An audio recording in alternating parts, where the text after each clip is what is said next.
Having deconstructed pallet wood in order to make a compost bin, then this is the next sequence I go through. It may not be necessary, but I like to sand down the wood. So I've got all my wood cut to size. I go for 1 meter lengths. That's about the minimum compost size that you can get a nice heat from. A lot of pallets come at over 1 meter, and that gives you the opportunity to saw off any smashed ends you have at the end here. So I get all my wood sorted out to start with.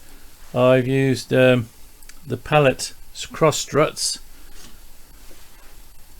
which I've already painted here.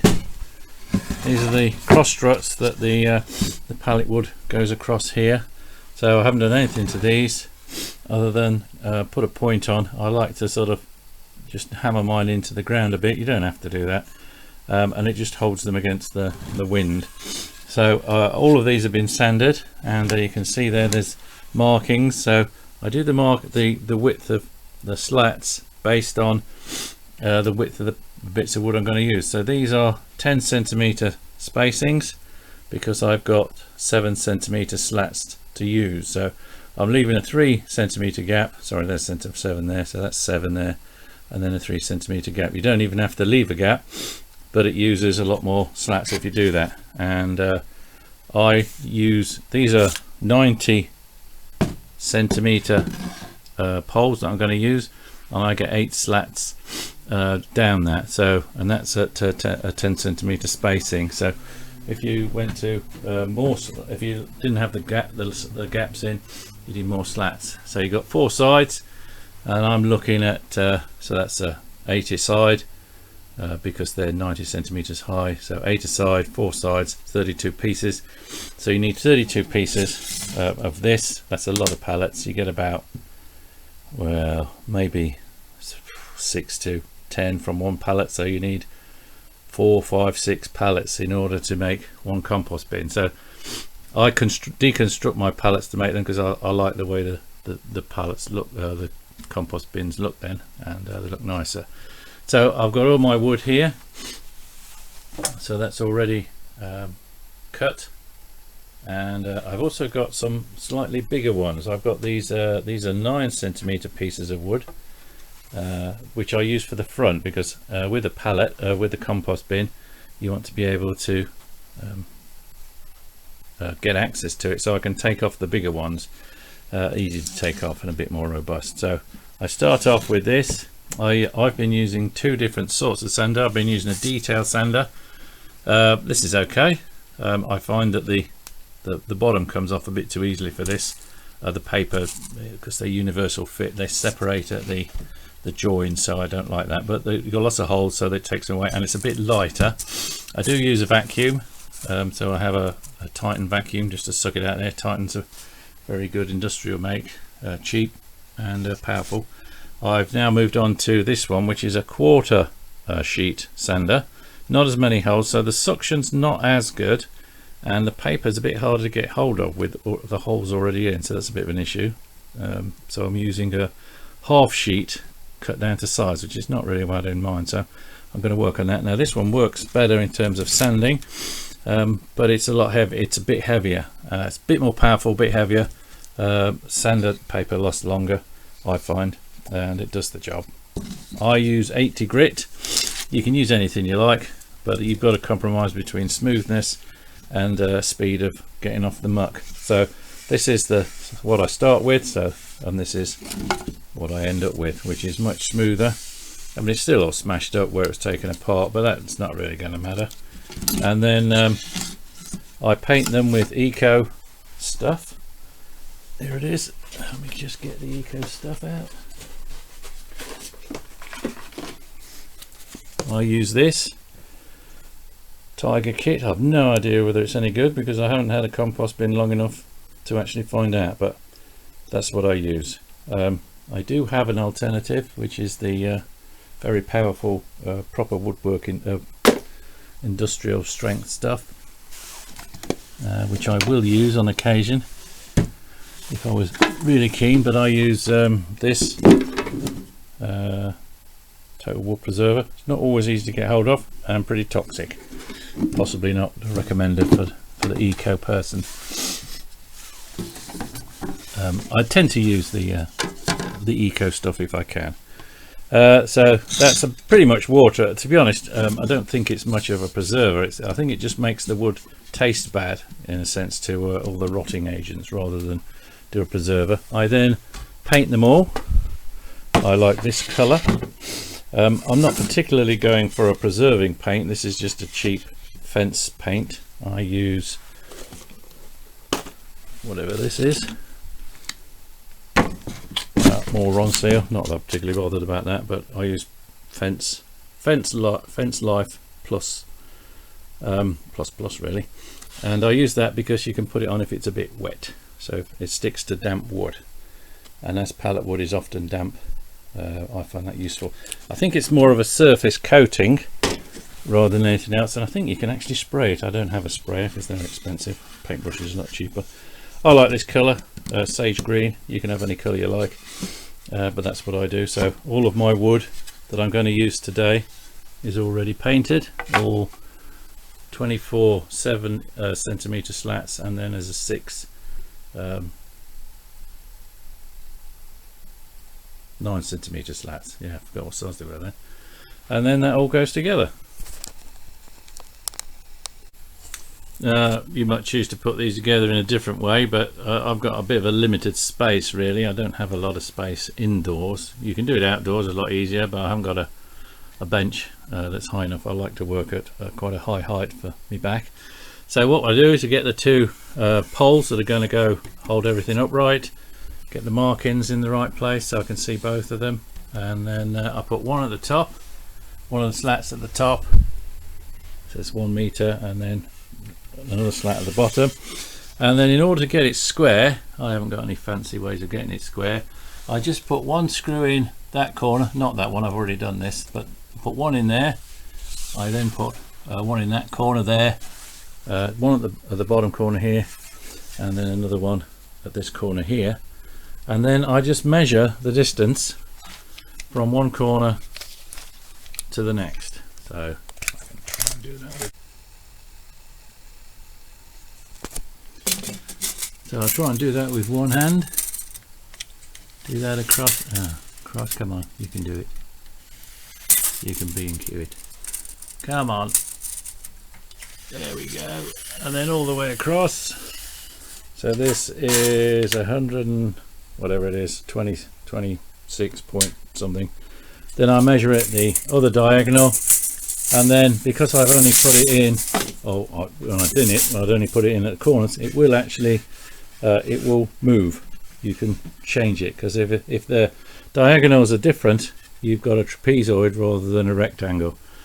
So I just adjust it and then keep measuring across both ways until they're both exactly the same, and then you put in the extra screws, which just stops it changing again, and then you can start adding the slats. I've if you like, initially inserted the screws into the slats at the ends, making sure they're going to fit into this area here in the middle of there. Just makes it a bit easier rather than messing about with screws. They're quite big in this confined area if you've got a bigger area. And then you just line them up with a mark at each end and at the other end, and then you screw them in, and then you do that another 6 times, and then I'll show you what that looks like. And when you put it all together, this is what you get. So this is one side of a 1 meter square compost bin made from pallet wood, deconstructed pallet wood, sanded down, treated, painted, assembled. All I do now is I'll make 2 of these, and that will give me the 2 sides. I can't actually get the whole pallet in my car, small car, so I'll take the 2 sides up with the remaining slats and I'll build it on site. A compost bin like this will hold approaching 3/4 of a ton of compost, an amazing amount really, but it's a lot of compost, and the temperatures you can get will be well over 55. I'm getting 60, 65, 70 degrees centigrade.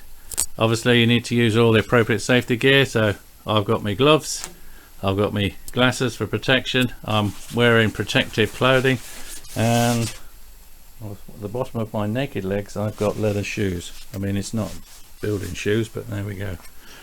Got to take care. When I'm screwing them, what I use is,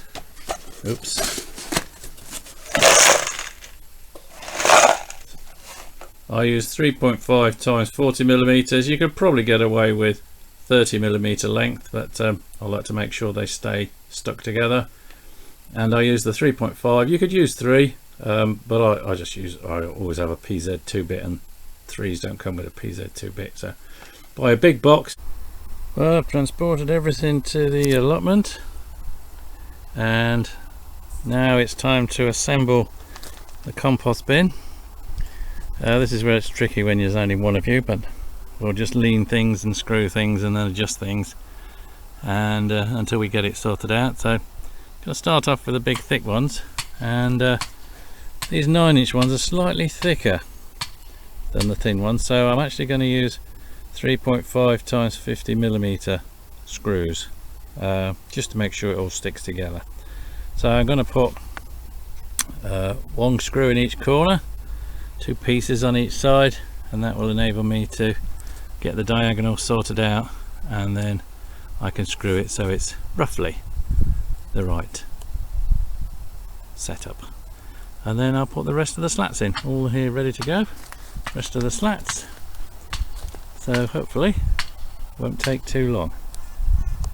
So I've got the first 4 screws in, so it's a bit more stable. I don't need to lean against anything, but I have to be careful not to let it just collapse, and that will bend the screws and rip out screws and all sorts of stuff. So I haven't done the marking out for the thicker pieces yet, but what I'm going to do is I've set the bottom of the 9 centimeters to be the same as the bottom of the 7 centimeters, more or less, and at the top I've given them to be the same as well at the top.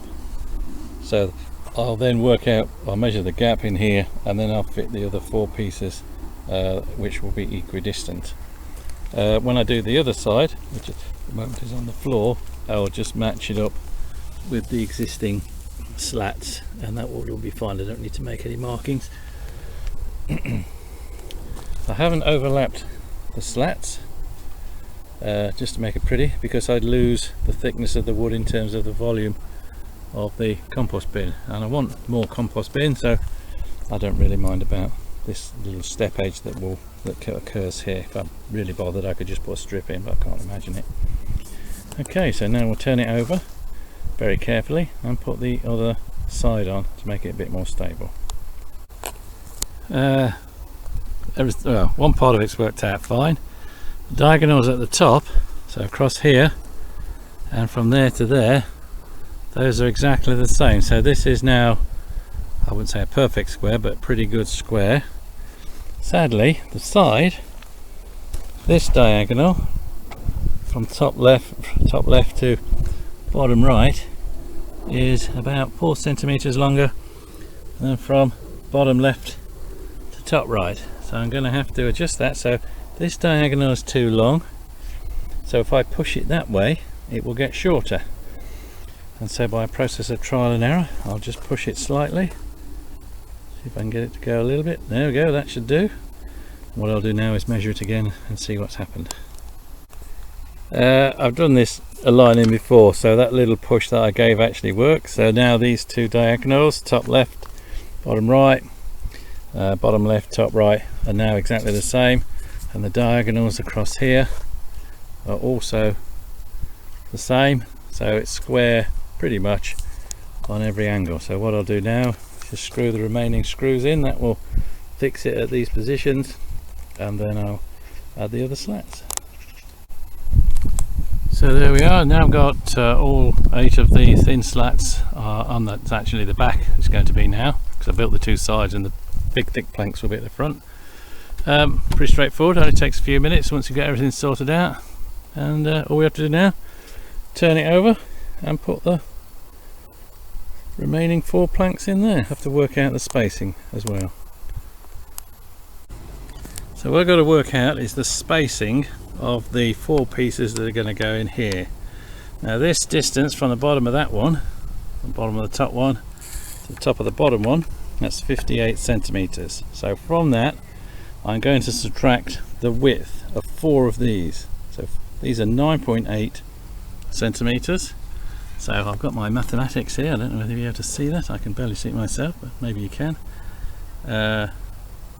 So 4 times 9.8 is 39.2. I subtract that from 58 and I get 9.8.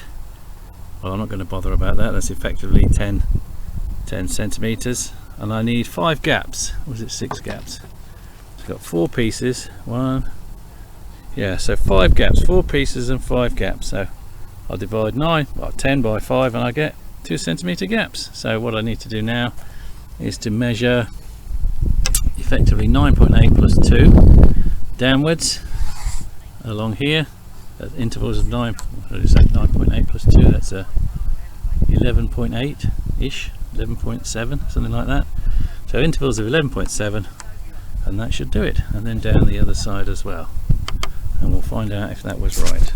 It doesn't matter because that's what it's doing even if it's wrong. Okay, so that's everything assembled now. Everything's fixed together. Went wrong with the math somewhere. The gap's not 2 centimeters. I put in a 2 centimeter gap at the top, and then all the other gaps had to be bigger, so I just put them in what looked about right. It doesn't matter. It would have been better if there'd been thinner gaps at the bottom, keep the compost warmer, but there we are. It is what it is. So now it's finished, and all we have to do now is put it the right way up and position it. So there we have it. One brand new compost bin, 1 meter square, 90 centimeters high. And here's one I built earlier, as is often said. So this one I built about a month ago and filled it up. I wasn't entirely sure what I was doing, so I didn't quite get the mix right, and it took a while to get it going, but I did eventually manage to get it going to a good temperature. At the moment I think it's into the red zone, so that's, I don't know what it is, 65, something like that, 60, 65.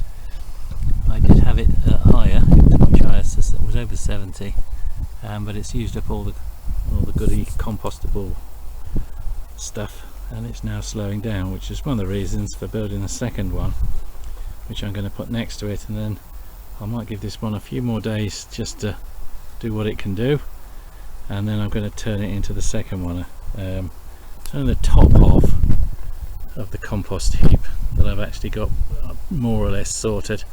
The bottom half I think I've got too much brown stuff in, or it's just not going anyway, so I'm going to tip it into my new one I've just made, mix it up, stir in the right amount of green stuff, and hopefully it will accelerate away, and I can start building that and the next part of the part. We have a lot of mare's tail as well as a lot of aeroplanes flying over in the allotment, so I've put down a black sheet membrane to try and reduce that as much as possible growing up into the compost bin. And then what I'm going to do now is just hopefully tip the compost bin into place. Okay, things I'm not sure about is what gap to leave between here, so I've decided to go for minimum gap. Don't know whether that will work or not, and I'm going to try and get them level, so I brought a hammer, might need a bigger one, just to knock it into the ground, and then try and keep that black stuff up the edge. And then I shall put some cardboard in it around the edges. That helps to keep the heat in. We don't need to worry about oxygen, plenty of oxygen around, and as long as it doesn't get wet. And then I'll start filling it, see what happens. Well, there's the original compost bin I made about a month ago, and there's the one I've put together today. It's taken about 3 or 4 weeks to get all the wood ready and assembled and everything. And then what we have now is a gap where the water butts kind of go, and then at the moment I've got some compost accumulating to go into the the new compost bin when I'm ready, and then this area here is going to be leveled off and will become 2 more compost bins, so I'll have a whole range of them, so all looking good.